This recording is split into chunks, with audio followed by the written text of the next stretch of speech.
And welcome to another portion of this Jaguar wide-body two-door coupe, which I'm building, and also the Land Rover. And this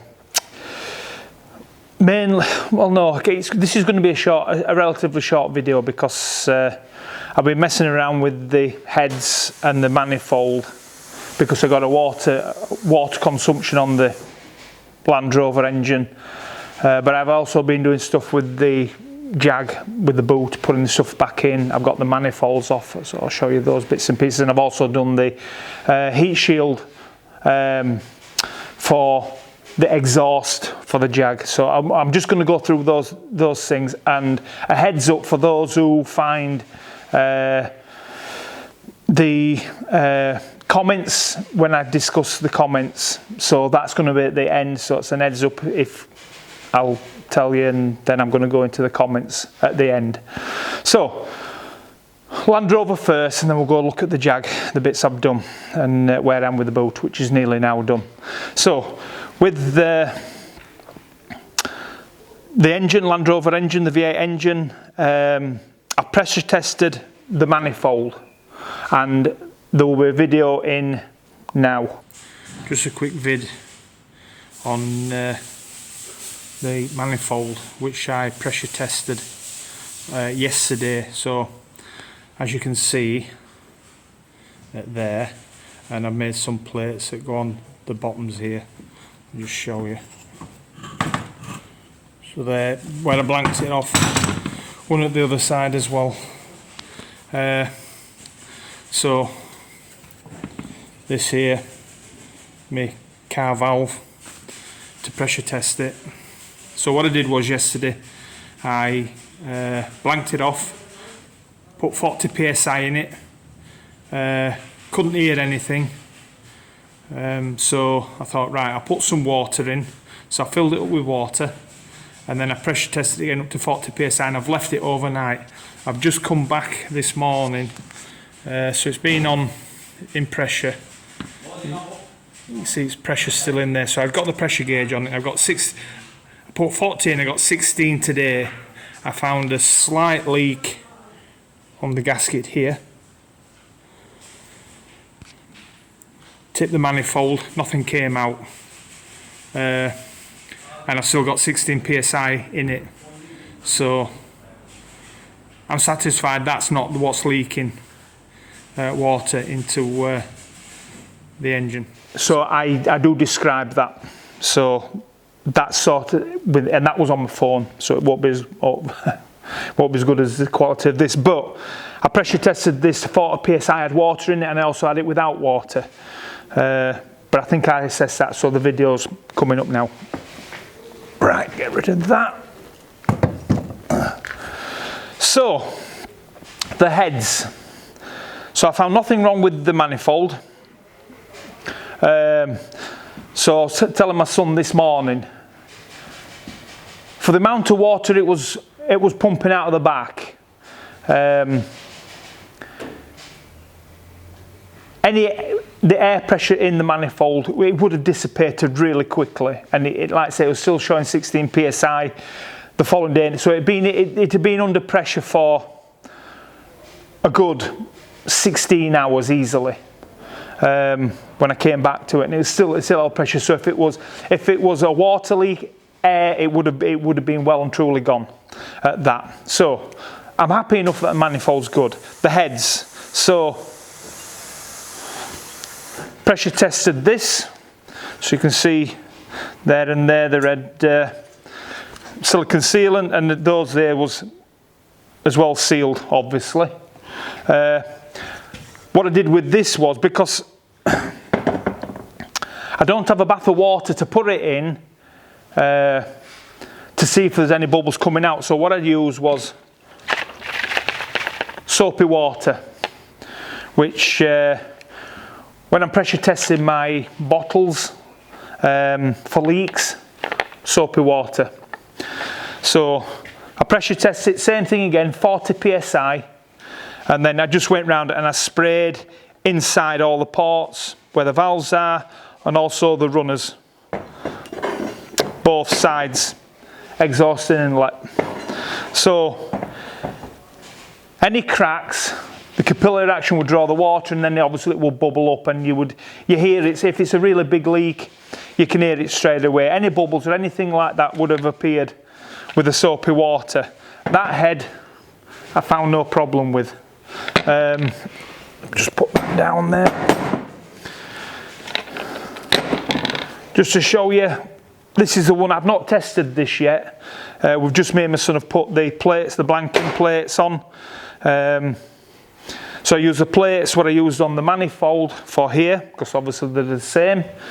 The only thing I had to do, which I did with the manifold as well, is the bolts that come in obviously go on an angle to pull the manifold to the face there. So I've got some wedges, just nuts that I chopped into in half on an angle to match the angle of the bolt against the plate, the face. So this needs pressure testing, so you can see the plates there I've put on. And this is just a bit of silicone hose with an old car valve that's just pushed on to a male barbed tail, which I just tapped into this 6mm alley plate here. And just a normal car inflator, tyre inflator with a pressure gauge. So that's to be done.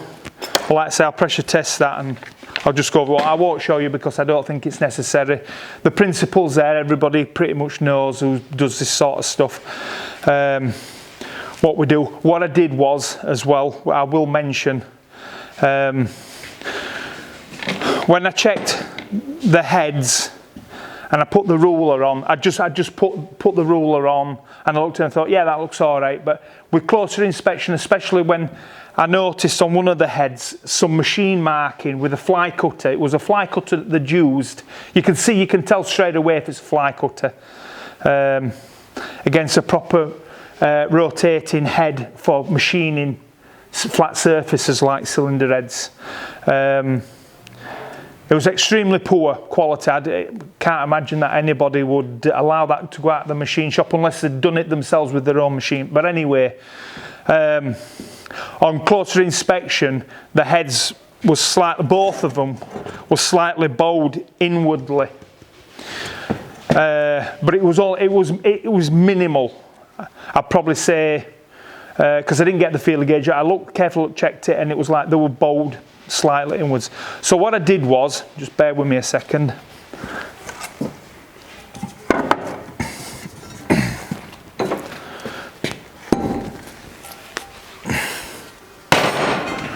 So here I have a piece of plate which is 20mm thick.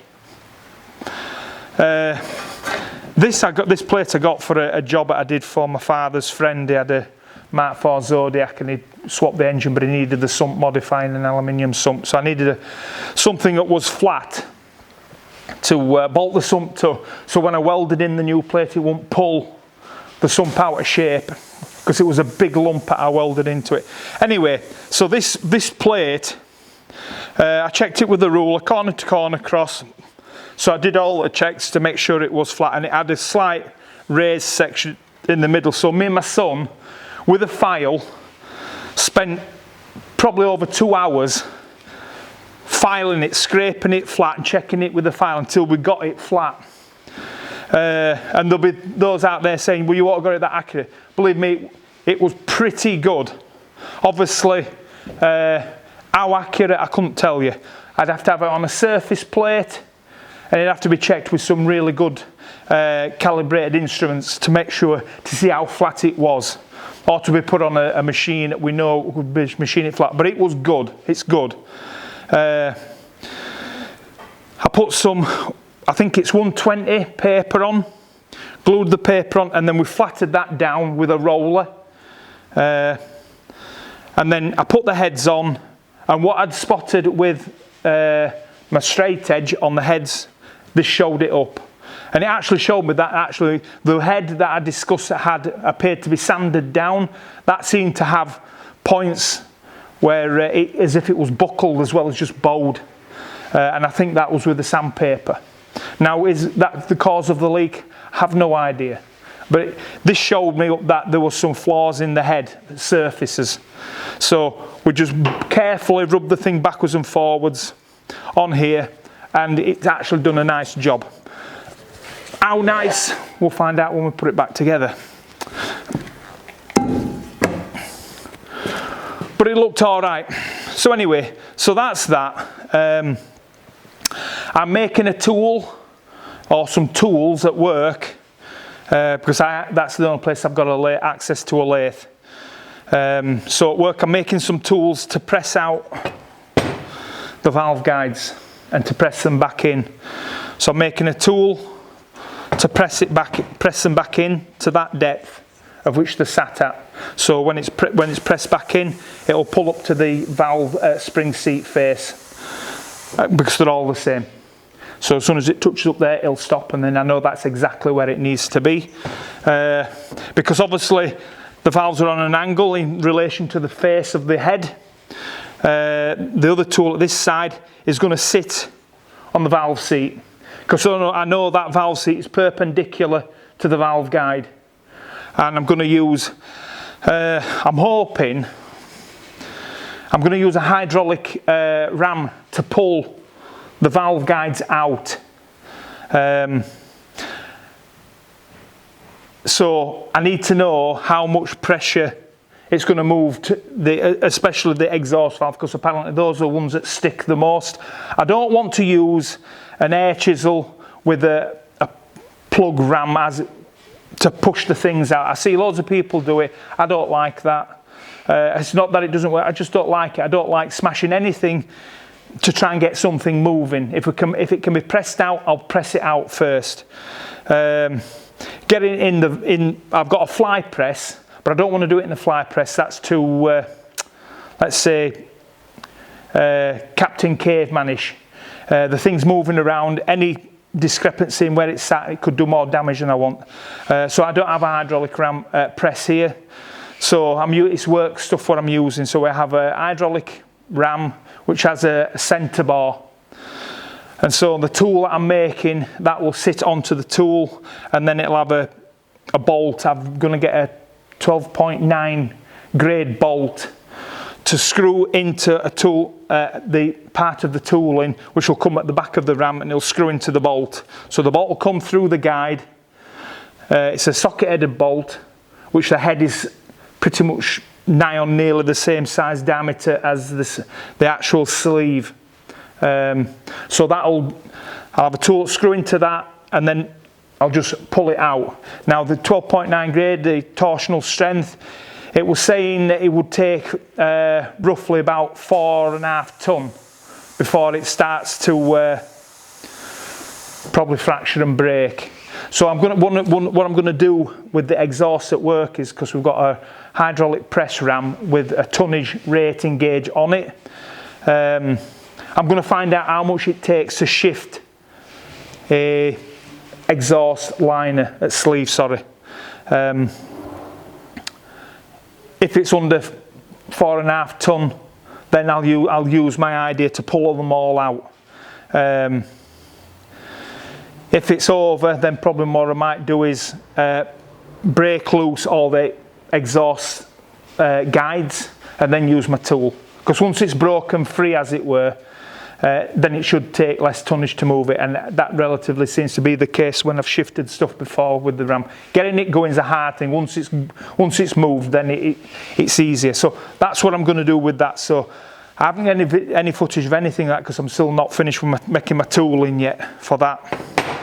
So that's where we are with all this, what we've been doing, me and my son.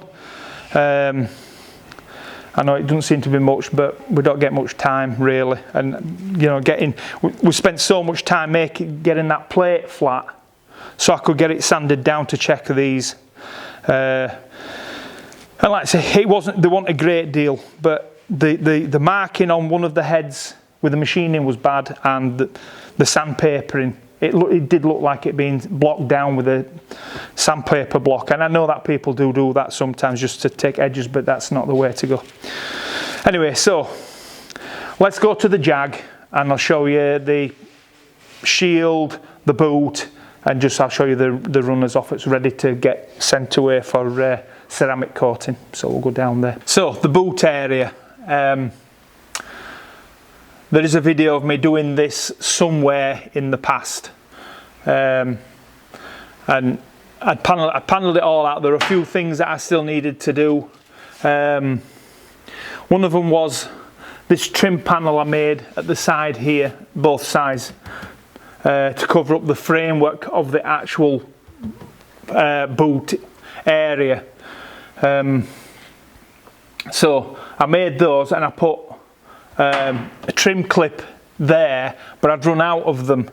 So the bottom here was always moving, and this panel here actually fastens, well, it pushes up against and it fastens at the back here, which I put in this week as well, just a simple little screw. So this is steel, is the frame, this actual frame which the covering's on, but that's fastening, and that's your basic trim clip. I don't know if you're able to see it, but basically just drill a hole and then, oh, pardon me, you drill a hole, push it in, and then just push that plug in, and it opens out and it locks in. So that's what I did with those, to pull that over, and then the courtesy light, which is actually in the compartment, it lights up that as well inside there, because of the bulbs inside there, but it obviously but the wire comes into there. So anyway, that was all sorted out. I put all this back in, and one of the things I'd noticed, I'll tell my son, the speaker wires, so the yellow speaker wires on the amplifier for the front. So what I did was, all the wires that go into the amplifiers, I soldered the ends, and for some reason, when I was putting all the paneling back in, I caught the yellow wires, and they just literally fell out, and three of the wires are completely corroded away. It was just white powder. There was no copper wire there at all. So I've had to cut all those back, and I've just put I've got some copper, some electronic connectors, and where you crimp the connector around the wire, I took those off and I fastened those to the end of the wire, and I crimped it round, and I've used that. So I've not used any solder on them, because I think it was the flux, because there's no water got in, so it's certainly not water ingress that's got onto it. But I checked all the others and they seem alright, but I have seen some corrosion when I took this amp out. There was some corrosion in there, and all I can think of was the flux which I used. So that's a learning curve for me. Clean off all the flux.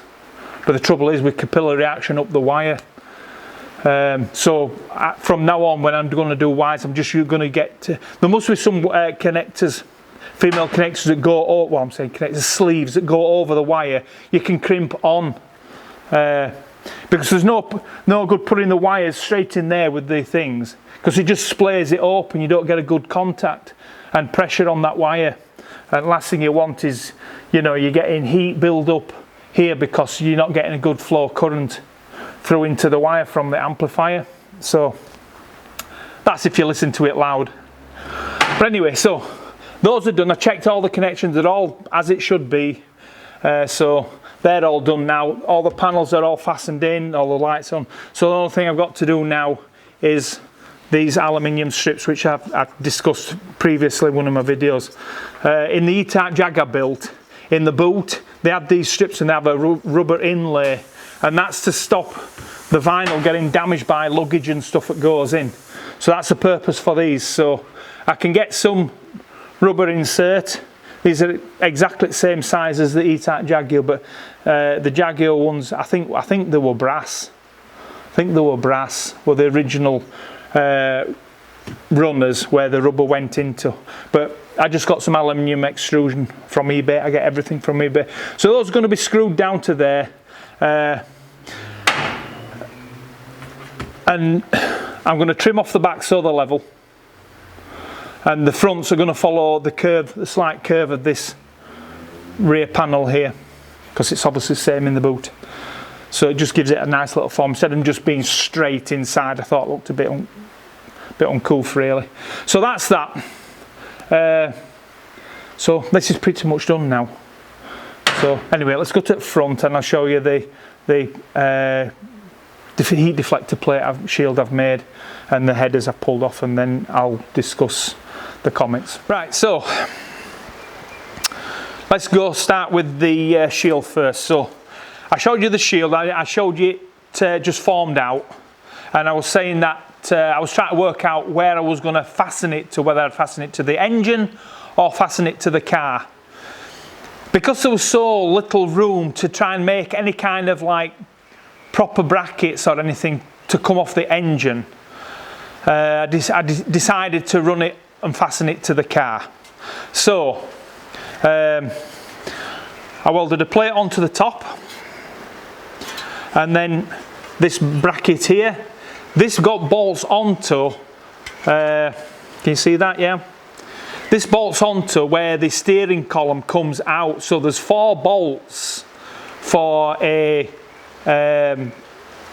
shield, well, it's a shield and a support for the actual bottom of the column, which goes to the footwell.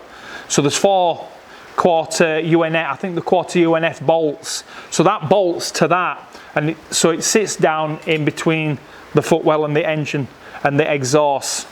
So that's, and I just polished it up because it looked a little bit better than just brushed aluminium with the wire wool I'd done. So yeah, so that's the shield. I said I put the runners back on so that I could make a bracket to lock the 2 sets together and then bolt it to the actual bell housing mounting plate on the back of the engine. So I did that, and this is what I did here. So hopefully you'll be able to see this. This is the bracket here. I'll get some pictures and I'll put those up into after this, but that bolts to that bracket there. So they just go together like sort of so. And then that bracket there bolts to a bracket which is on the actual mounting, bell housing mounting on the back of the engine. So those now are ready. Those are now ready to go for shot blasting and ceramic coating. So there's a company on, I think it's Denbydale Road, which is going out towards Denbydale Road, specialising in ceramic coating and stuff. So that's that. And yesterday when I was doing the boot, I'd finished that. I was going to put the radio, the stereo system head unit in the car. So I got it out, and so I thought I'd probably shown you this as well, but I'll show you again for those who have come in later on. That's the stereo. It's an Alpine. It's a doubled in unit, and if you can see them, but you've got the number there. But it's a touch screen. It does absolutely all sorts of stuff really. This is a unit. That's a unit. My son was looking at it and he's saying, "Oh, can you play films on this?" I said, "Yeah, you can play film. Oh, we can drive out somewhere and watch flipping Tokyo Drift or Fast and Furious on it." So, yeah, but you can watch films on it as well if you wanted. But yeah, those are the things which I've been doing, and it's coming along. Like I say, once I can get the exhaust done and coated and back on, then we're ready pretty much for firing it up. I don't think there's really much, if anything really, for firing it up, so that should be interesting. So let me just get my book, because I forgot to get my book for my comments, and it's now comments coming up, so 1 second. Right, so got the chair out because my legs are aching, and I'm lazy as well. So comments. So I got quite a few. I have been absolutely lazy and forgetful, and so I got loads of comments going back quite some time. I have gone through some of them. I like them all, because people putting comments in are engaged, and I like that. It's part of the reason why I do a YouTube channel. These are the ones for the last 3 months. I went through, well, no, sorry, last 3 videos, which is probably about 3 months or so. So just a few. But I thought they were interesting. So, Kevin Martin, mate. Block liners may have slipped. Yes, I'd seen some videos about liners moving. I'm not sure if those are on the bigger engines, but it's irrelevant because you're correct, they could have slipped. I did check them and they were absolutely spot on. It was one of the things when we pulled the head to see if there's any movement with them or any burning coming from them or out like that with the gasket or out. But the top of the block, which I think the last video we put in, shows the block. Obviously, it's not showing in detail, you know, real fine detail, the liner with the level of the block. But no, they're perfectly fine. I was surprised how good top of the block was, really. It's no marking on it whatsoever, no corrosion or anything. It's like I said, they look okay. One of the things I was saying to Leo is I've not come across anybody saying that the actual liners crack on these 3.5 engines. But what I was saying to my son this morning was, I'm wondering if it's a heat expansion crack in the liner, possibly. And it's opening up as it starts to get warm, because one of the things is when it starts to get warm, as it starts to run, as you noticed from the video, it was running clean, then all of a sudden, as it started to warm up, then it started to steam up and water was coming out. But the only trouble is I don't have any stuff to test for cracks. I'm hoping it's not the liners. If it is, then that's just another serious headache, because it's obviously it's the engine out and messing around with that. But we'll see. I'm crossing my fingers and praying that it's not the liners. It's got a cracked liner. I can't see anything. When the visual inspection, I've checked all the liners and they look okay. I'm hoping it's just the head with what's been done to them. Because so far, unless this last one that I'm testing, after this video, when I've done made this video, we're going to pressure test this last head. I'm hoping that's okay. If it is leaking, it will say, that's your problem. And it'll be great, because now I know what the problem is, where it's come from. But, you know, when you're left hanging because you don't know exactly where the problem is and you're doing all the tests so I'm hoping it's not a cracked line and it's coming open as it warms up. Anyway, so thank you, Kevin Martin, for that, mate. So, that's that one. Mark Warlow. Overcomplications. I don't know if you've noticed, Martin, this is not a dig at you, pal, but I don't do standard stuff. One of the reasons why I do this channel, YouTube channel and the stuff, is because I like to say I can improve on something, or put something in place that's different. Because that's what I like to do. If it was just a standard restoration stuff, to be honest with you, I've done a number of restorations in the past for people or myself, and they're all right, I suppose. And I do love resurrecting stuff, and I've got a comment coming up about that.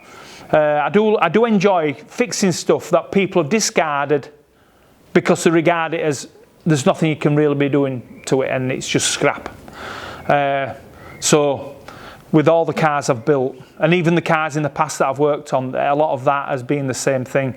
But I do like to put things in play and I change it. And I think sometimes, am I going over the top? But that's what interests me, to be honest with you, Mark. But thank you for could it be my overcomplication of the distributor and why it's not running? It was a coil, obviously, if you've seen the last video I did. It was a coil, which actually caused the problem. So, but that's the thing, isn't it? We go through the processes. Everything I've checked, everything. When I've put it in, I've checked it. I don't just throw it in and hope. I've gone through the checks and to say, yeah, I've covered this base. This base has been covered, and yet it still won't run. And it just showed that the coil, when it was under load, it wouldn't react the same. It was breaking, obviously it was breaking down. Even though when I checked it on the meter before I even put it on the vehicle, it was showing all right, but there you go. But that's what it was, just a coil. So, yeah, we learn, don't we? We learn. So, but anyway, cheers, Mark, for that. Right. So, ding ding, round 2. And the reason why this is a round 2 is because when I come to Keith's question and statement, well, it was more of a statement than a question, but I thought it was interesting. It touched a nerve, and I felt it wasn't for that bit of video to put in. But you'll understand why. Hopefully I'll keep myself together this one. So Kiefer 12360, I believe that is.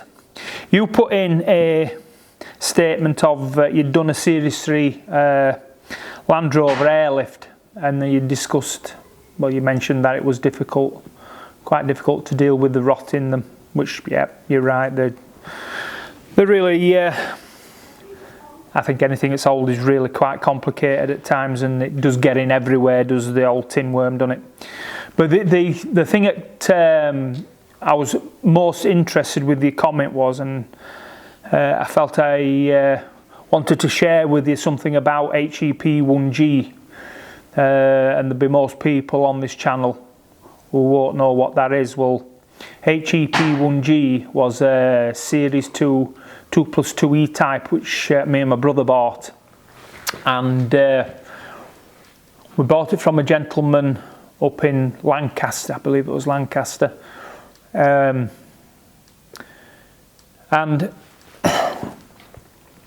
the gentleman we bought it off, he'd stripped the car down quite a number of years before we come to buy that car. And Keith, you should have they should have the pictures for all that. And Martin was the guy who we bought it off. Well, apparently he worked at Sellafield, and then he became really poorly. And I'm not saying it was Sellafield's fault, if you know what I mean, but he became really poorly, and the car was all stripped down, the bits under his cellar, in his garages. He had a big box off back of a van in his garden as well, with all this stuff in. He got absolutely all sorts of stuff. When we bought it, we bought the car for £5,000 in complete pieces, and when we bought it, Martin asked us if we were going to just sell it off for parts, and I says no, we are actually going to build this car. And he said it was good because he'd like to see it finished. When I did finish the car eventually, Keith, I got in touch with Martin, but I got no reply from him, so whether he passed away or not, I have no idea. But not long after we bought the car, in fact it was about 3 weeks, we set me and my brother, because it was me and my brother that bought the car, and we started working on it, and then my brother passed away, and that was quite a hard thing for me, because I loved working with my younger brother. It could be hard work at times, but I suppose all brothers and sisters can be hard work at times. But he passed away, and I determined more than ever to build this car, this E-type, in sort of like a memory of my brother, and just, you know, just so Martin could see the car as well. I could have done well just stripping that car, well, not sure it was already stripped, selling that car off as parts. It was a matching numbers car. It had brand new, all the panels that required, they were brand new. All the floor pans, complete brand new bonnet, rear boot floor, door skins, inner and outer sills, just everything. Martin had spent quite a lot of money getting this stuff, and I was offered. There's a company called Hudson's Motor Company in Bradford, and they specialise in building E-types. It's a big company, it's Hudson's. And I got to know the manager there quite well. We're going and buying parts for the car, but there were some parts that were past it. And so I was going over, but he offered me, well, he asked me if the bonnet was a genuine Jaguar bonnet, and I says, I've no idea, there's no stickers on it, it's just black. But I said, it's never been fitted. And he asked me roughly when the guy Martin bought this, but I says, I don't know, probably 80s, mid 80s I would say, but I'm not sure. It was a guess more than anything. He says it sounds like it could be a genuine Jaguar bonnet, and he offered me £5,000 for the bonnet. But I said no. It's I'm building this car, so yeah. So I built the car, and yeah, I drove it around for a little bit, and then I had to sell it because obviously I keep this thing going. But it's a lovely car, and Keith, I hope you get a great deal of pleasure from that car. Yeah, it's got me going again now. But yeah, it's a great car. I was really proud of what I'd done with that car. And the guy at Hudson's, he came and valued the car. And I don't know what you pay for it, Keith, and I'm not going to ask. But he came and valued the car. When he came in, it was on the ramp, was the E-Type, and my wife was here, and I talked to him about building the car and stuff I'd done, but I think it's like anything, a lot of people don't realise what some people can actually do, even with limited resources, and I have certainly got limited resources here. But he came, and he looked at the car, and he just turned around to my wife and he said, you ought to be proud of your husband for this. And yeah, it was really surprised at the quality of the work that I'd done. And this is a guy who runs a workshop that specialises in E-Type Jaguars. He even took some pictures of underneath with some tin shields. So Keith, if you go underneath where torsion bar suspension is on the front, there's some aluminium shields that slightly cover the torsion bars, and he took some pictures, did this chap, just to see how they went on, because he says his guys can't fit them. He says they always come in, they don't have these shields on, so there's a P-clip that goes around the space frame, and then these shields, I think there's three, two short ones and a long one, I think it is. It's a long time now, but anyway, but I managed to fit these things on. It was a bit silly, especially when the lights I hadn't stripped it down. But anyway, it was really chuffed with the car. And yeah, everywhere when I took it to the shows and just driving it around, it would turn heads. I couldn't go to a petrol station without somebody coming and talking to me when I was pouring fuel in it. And it, like I say, people would stop for me and all that. So yeah, it's a beautiful car. Like I say, I hope you get a great deal of pleasure out of it, and especially talking to other people. And thank you for the comment of it being a good restoration. It really is appreciated. So, back to the original video. Mr. Aussie Crasher, have I been away? And you're glad to see me back? No, I've just, bits and pieces. I've been to Taiwan for 2 months last year, see my family over there, and my father-in-law passed away before we could get to there, see him. So, but yeah, he's just getting the videos and stuff together, and lighting in the unit. I used to have some good skylights in this place, and my new landlord blocked them all off. So yeah, but it will be great, but my landlord's not going to put me any more lights in, and he's certainly not going to put me new skylights back in. But there you go. But yeah, but no, I'm grateful that you appreciate my videos for what they are. So yeah, Mr. Aussie Crasher, cheers mate.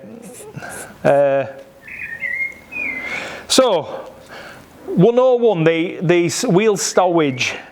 Dan Dodge WP7UJ something. I think it's a 7, because I put 7s like tease me. So anyway, you talked about 2 actuators, because I said in one of my videos that if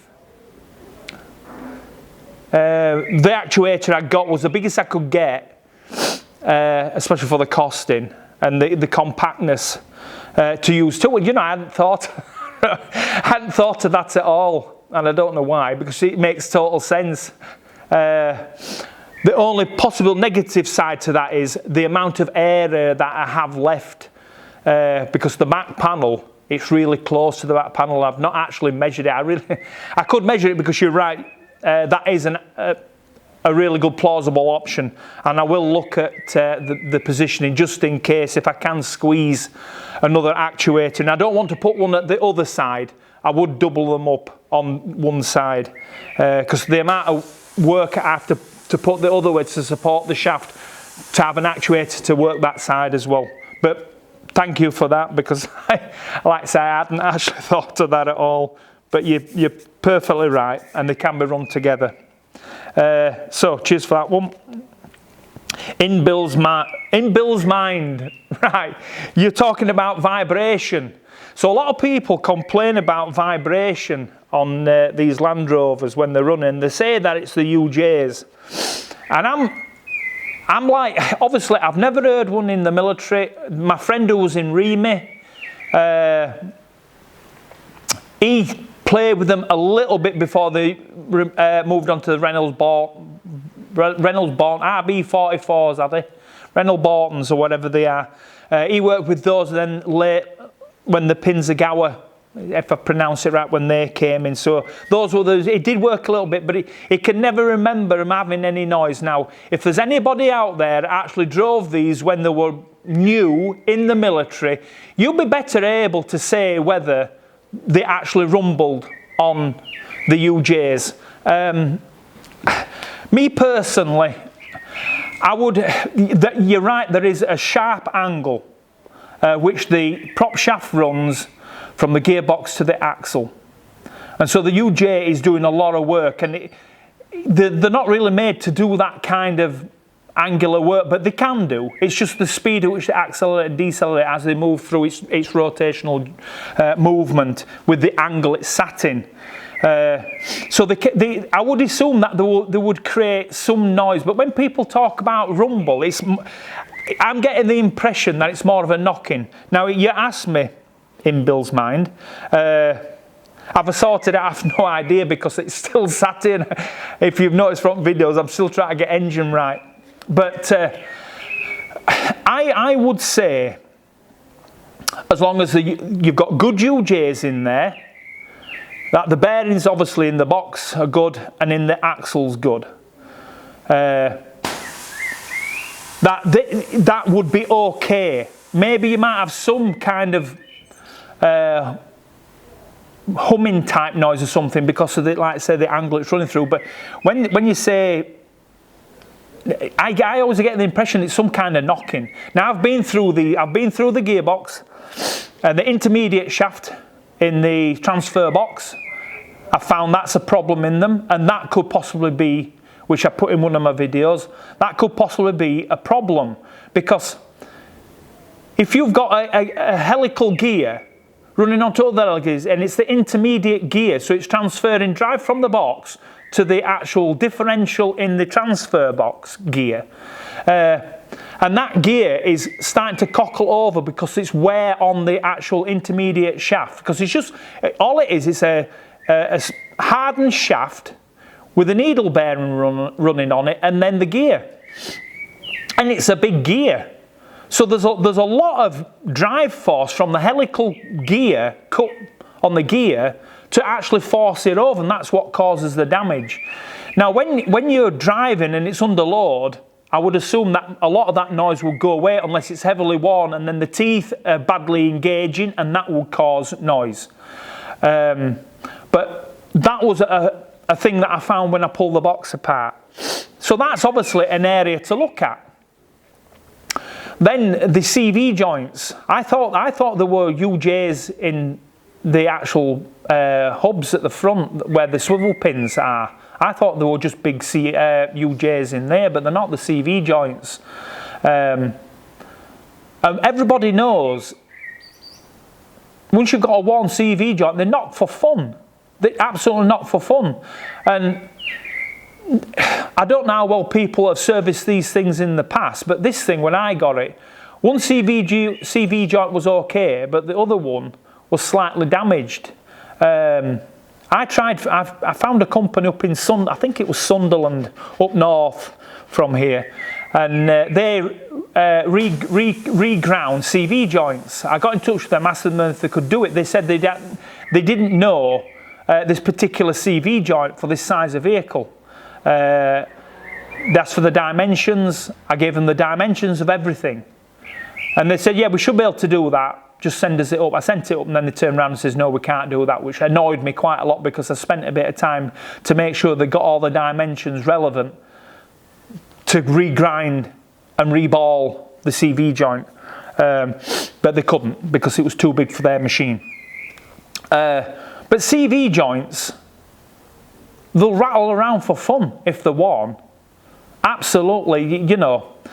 And not only that, it's sat in a bush.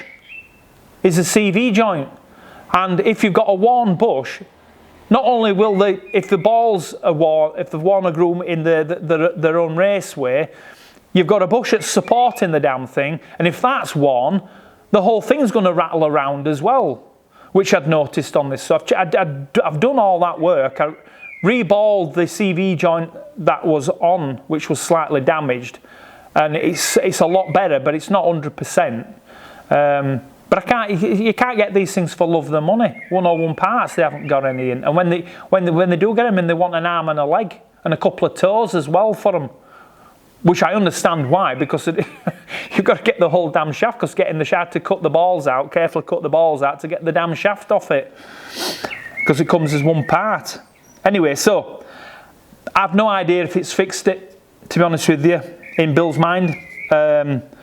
You just go through the stuff, don't you? If you find where, you know, and the thing is some of these things have got to be measured with some extremely fine calibrated instruments to see if you've got any wear. And most people go, yeah, that's all right.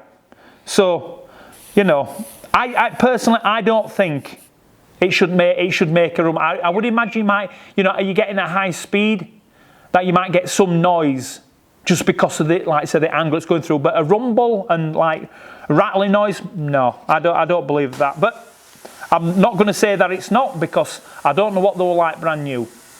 But only those people that drove them in the army will be able to tell you if it actually rumbled heavy. So there you go, in Bill's mind.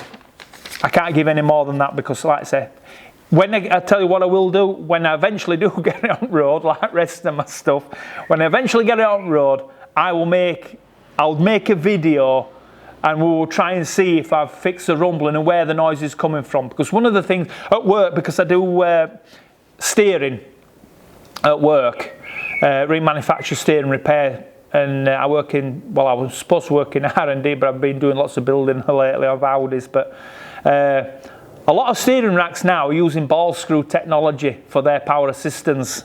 And the bearings, they can wear, because obviously time, where people drive. And so they start to make a lot of noise. And so we're going to get I've been getting onto the company to get a noise meter, vibration meter, to actually see how much noise a particular bearing component makes in the racks what we fix, so that we can guarantee that when a unit goes out that it comes up to a standard mark.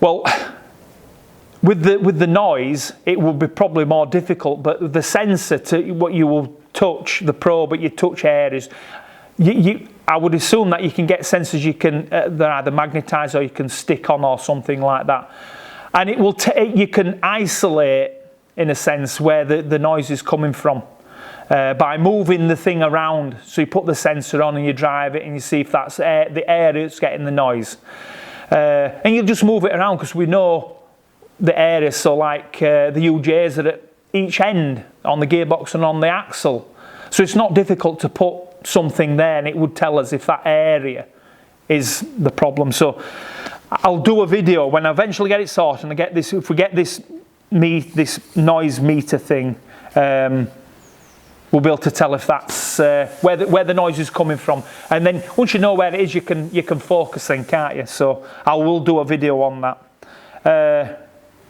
So Rick Pober, I think it's Rick Pober, Richard, and my son says it could be Richard. I don't know, but anyway, sorry for screwing up your name if I have, pal. We talked about the centre section in the Jag. I made a video about the exhaust, and that the only silencer is right at the back, and it's a fishtail, and generally they do make quite a bit more noise, but I have made it into a silencer in a sense, because there are sections in it which is a kind of like hold plate, metal. It's all stainless steel, but it's got sound deadening material inside it, so the sound as it comes into it, the pressure will be drawn into, well, it'll be pushed into the sound deadening. So I'm hoping that it will take the edge off, the raspy edge of which it probably will create. But there's no centre section in, and I wanted to see. I'd rather have it like that with just the rear silencer section if I could, because like Rick said, if I put a silencer in the middle, it will kill the power. It will, for every restriction. Even the pipe bends, like you see on the pipes here I've made. The gas velocity it comes out of the engine from the book I have, which I've made a video on, it's 1,400 feet per second on an average engine. That's roughly the speed at which the gas velocity comes out. So the professor that talked about the gas that's coming out, initially, because there's such a great velocity coming out, it can quite happily get around the bends, but obviously every bend is slowing it down.